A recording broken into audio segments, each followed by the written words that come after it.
right, so normally I would never go back on a hockey game that happened 2.5 weeks ago and make a recap video of it because I feel like time has passed. It's no longer important, but round one, game 7 between the San Jose Sharks and the Las Vegas Golden Knights here in 2019 of the Stanley Cup playoffs, it was so monumental. I need to document my recent memories, everything that I can remember about it. I want to put it in this video almost like a time capsule. I don't want to forget this. I hope none of you ever forget what happened on this night. It could be the greatest Sharks game you've ever watched. It could be the greatest game in franchise history. It could be the greatest game in the history of SAP Center. I don't know. That's how I feel. Maybe that's how you are as well. I just think the importance of this game, the storylines of this game, and the comeback by San Jose, you couldn't have wrote a better Hollywood script than what happened in this game.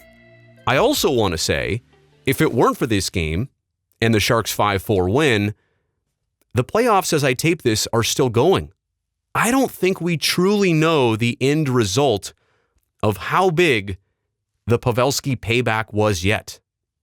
The story's not done yet.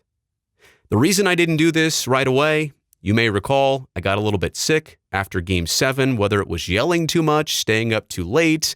I'm still not sounding completely right, but I felt like now is the absolute time to make this video. So I want to recap as much as I can about that night, and hopefully you'll recall a lot of this stuff to remember it, and it'll bring good memories. All right, so let's just get to the game itself. A common trend was that Las Vegas, you may remember, was scoring early and often in these games. And it wasn't early necessarily.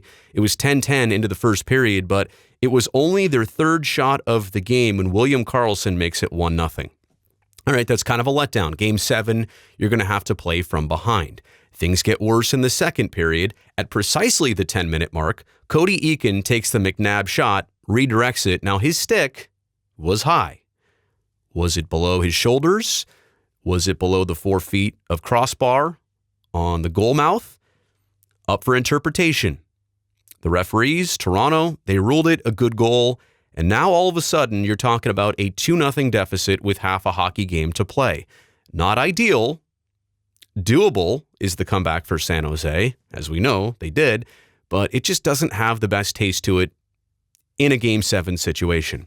And that brings us to the third period. 3:36 in, Max Pacioretty goes 5-hole for his 5th goal in this series. 3-0 has a really sour taste to it, I've got to be honest. And you're already starting to look at this series, one where, let's not forget, San Jose came back from 3-1 in the series. I mean, you think about winning Game 5 to send the series back to Las Vegas, and then in Game 6, Martin Jones with 58 stops, a Sharks franchise record. Literally, Jones himself went from a GOAT in this series to the GOAT, the GOAT, greatest of all time save performance by a Sharks goaltender. Just phenomenal to force this Game 7. And like I said, now down 3-0, you're feeling like, was all of that for nothing? I hope not. And then at 9:13 comes the Cody Eakin 5-minute major, right? Joe Pavelski was taking the draw. He takes a spill. Blood all over the ice. I hate to even think of the visuals. And yes, even since then, Joe Pavelski has questioned whether the 5-minute major was the correct call or not. But that's what the officials came up with, and that gave the Sharks the opportunity to make this comeback. 4 goals, all on the power play, in 4 minutes to put the Sharks ahead 4-3. Now, this is a lead they would ultimately lose when Jonathan Marchessault scored when the Golden Knights had an extra attacker out there, 47 seconds left in regulation. Now you're thinking all over again, was the comeback all for nothing? Not just in the series, was the comeback in this game all for nothing now that we're headed to overtime and the golden goal takes the series? Fortunately, the golden goal comes from a player you may not have expected. Barclay Goodrow, who was benched most of the third period, didn't see any time in overtime until this. Erik Karlsson feeds him. He gets the one-on-none chance right in front of Marc-Andre Fleury. He buries the biggest goal of his life. This, by the way, is the sheet I've been reading off of. It's a game log I keep for every contest I've ever worked in covering the Sharks. It's all in timely format, right? I track goals, penalties, scoring chances, big hits, big saves, power play opportunities for both teams, shots and goals by period. I normally dispose of this game log as soon as the game becomes irrelevant. As soon as I don't need this anymore, it's done. This piece of paper I am keeping forever as a memory of this contest. And on that note, from the game itself, let's now transition into bigger picture storylines that exist before, into, and as a result of this game. Let's think about this series in general. It wasn't like it was 3-0, Las Vegas leading. It was 3-1, right? The Sharks won the first game. Las Vegas took the next three.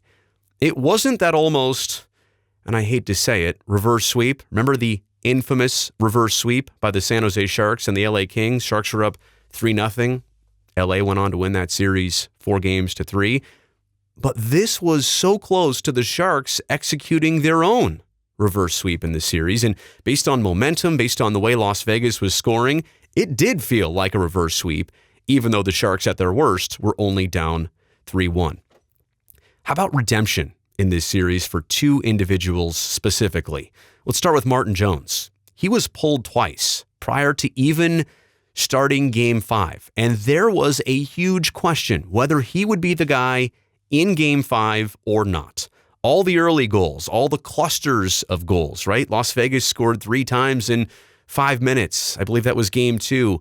Las Vegas brought it. San Jose's defense, and I'm not just saying goaltending, I'm saying San Jose's defense, they did not bring it. At certain portions, they didn't help Martin Jones, but Jones himself did not look good.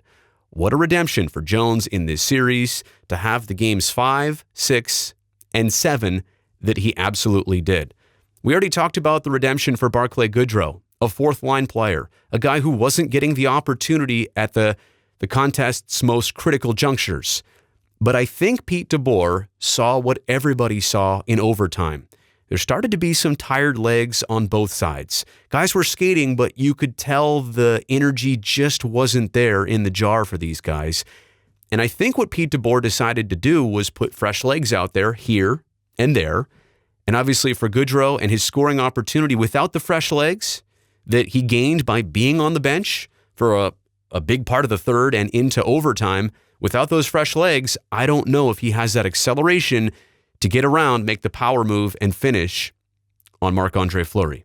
It was also redemption in a way for Kevin Leblanc, a player who was part of all 4 of the Pavelski Payback goals.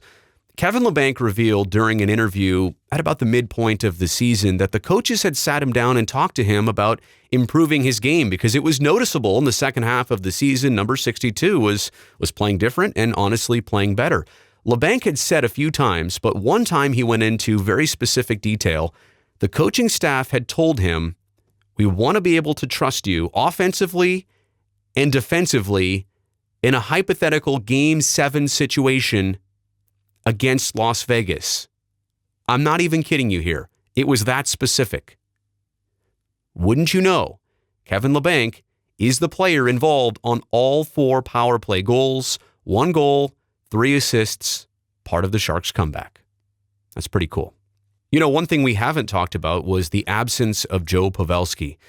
There is that image of Joe Thornton and Evander Kane and Brent Burns all coming off the ice with number 8. The former captain, Thornton, number 19, has the Gatorade towel on the back of Pavelski's head. And, you know, knowing Joe for the longest of time, he's so lighthearted. He's such a caring person. He likes to have fun out there. He loves hockey. But the look in his eyes as he was looking at Pavelski, as he witnessed what had just happened, there was concern, there was emotion, there was so many things. It seemed like we're running through Thornton's mind right there. And again, we don't know the extent of Pavelski leaving that game and making the difference and those power play goals. If it weren't for him going down and the Sharks comeback, again, we still don't know how these playoffs end. We do know that Joe Pavelski, oh my goodness, came back at the end of round 2. And Game 7 was the hero in that one. Had the first goal, assisted on the second goal, and if it weren't for Pavelski on Tomas Hertl's line, you wouldn't have had Jonas Donskoy on the 4th line. Donskoy scored the 3rd and game-winning goal for San Jose. It was crazy the return of Joe Pavelski. But again, this is all in the future. I want to take it back to round 1, Game 7, not round 2, Game 7. Just the sentimental thought of Joe Pavelski and the care for him, not just as a hockey player. At this point, you have to remember, we've seen him come back now. We've seen him play and score goals. We didn't even know if he would be okay as a human being. That injury looked that devastating. He was out cold for a matter of seconds, blood all over the ice, was not able to skate off under his own power. It was super concerning. It was a weird situation to label him as a player of the game, and you didn't even know if he was going to be okay as a human being. The same Joe Pavelski, who, by the way, lost 3 teeth on his bottom jaw in Game 1 of this series after taking a puck to the mouth, which ended up finding the back of the net. But all of this sets up, to me, the special nature of the playoffs ahead for San Jose. Again, I'm taping this after round 2. I still don't know how this story ends.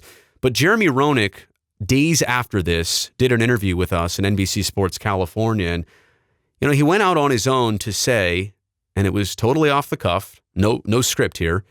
He just said, I feel like there is something so special going on with San Jose. The way that they responded and played for Joe Pavelski, the way that they came back in this series to even force a Game 7, and the whole concept of winning for Joe Thornton. He's 39 years old, 21 years in the league. How much longer is this going to go for the old graybeard? Who knows? So you have to give him this opportunity while you're here, while you're this far, while you're qualified for the Stanley Cup playoffs, and Joe is healthy enough and contributing. This is an opportunity you need to take advantage of. As for how the Sharks responded with those 4 goals in about 4 minutes, all in the power play, remember, again, Pavelski had just come off. The bench was a bit shocked, seeing one of their favorite players injured to that nature, down 3-0 in a game. And you want to make this opportunity you're about to have, the 5-minute major, you want to make it count. You guys know I don't like to curse a lot here on YouTube, on a podcast, on television, wherever. But I think it was so cool. And I'll try and quote Joe as exact. I know he said, nobody has this recorded, but I think he said something like, boys, let's go out there and get the fucking next 3 goals. We need to get 3 goals, make these guys pay. They responded. They got those 4. Think about that for a second. The guy who is 39, who has one last chance at this, the guy you've all been playing for this entire time, he's the one on the bench that says, I need this from you now. I'm not asking you, I'm telling you, go out and do this. And they do it, and they exceed it.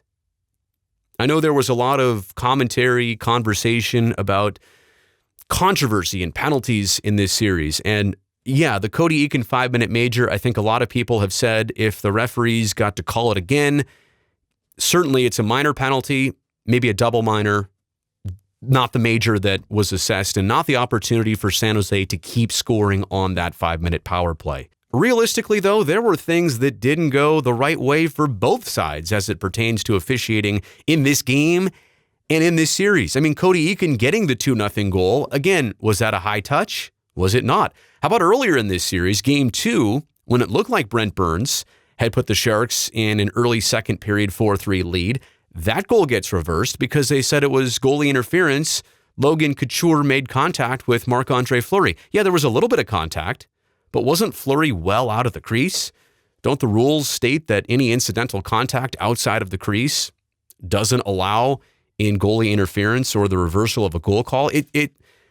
Yes, both sides had the right to be frustrated by officiating in this series. Las Vegas was more frustrated because their controversy came at the ultimate end versus San Jose, whose controversy came at the beginning. I could make a whole different YouTube video on frustrations and lack of consistency in officiating. I'll save that for a later time, but let's just say I understand the frustrations of both sides in this series with officiating. And just one more thought from the Las Vegas side of this. I'm not going to sit here and bash the franchise or the fan base, but this is their second time around in the Stanley Cup playoffs. Their first go-around, they went all the way to round 4 and lost to the Washington Capitals, who had a storyline of their own.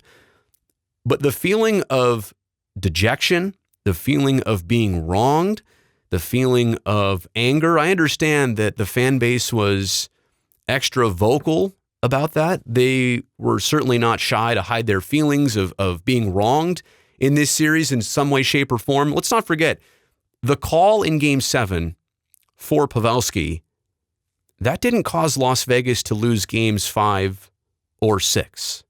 Didn't necessarily also cause them to lose a 3-0 lead. It was a 5-minute power play for San Jose. Las Vegas already had a 3-0 lead. Should you allow 4 goals in a 5-minute span, realistically a 4-minute span on the penalty kill? Probably not. Yeah, the penalty was a factor. It opened a door for San Jose, but Las Vegas did nothing to try and shut that door. I'm just going back to the main topic here of Las Vegas fans, and just understand this. It's almost a rite of passage to feel hosed by officiating in the second season. I'm not saying this to separate Las Vegas fans from San Jose fans. I'm actually saying this to unify everybody. Welcome to the club. So hopefully you have enjoyed this recap of April 23rd, 2019, Round 1, Game 7. Again, a night I will never forget, a night that to me, professionally, sits up there probably at the highest right now of cool things I've ever covered. Watching a team come together, watching a fan base go through an unbelievable sequence of events, and knowing that they would get to continue. Again, I want to preface this. As I tape this, I don't know how it ends. But as of right now, I know we wouldn't have been in Round 2 and beyond if it weren't for the Pavelski Payback. And as for that name, I think that's also pretty cool. I didn't know what we would call that game. Feels like the Pavelski Payback is the popular choice right now. I knew there would be a name at some point. We'd all kind of gravitate towards calling it something, but so cool. We had that night, we had that experience, we had the memories, and now we'll see what else it brings.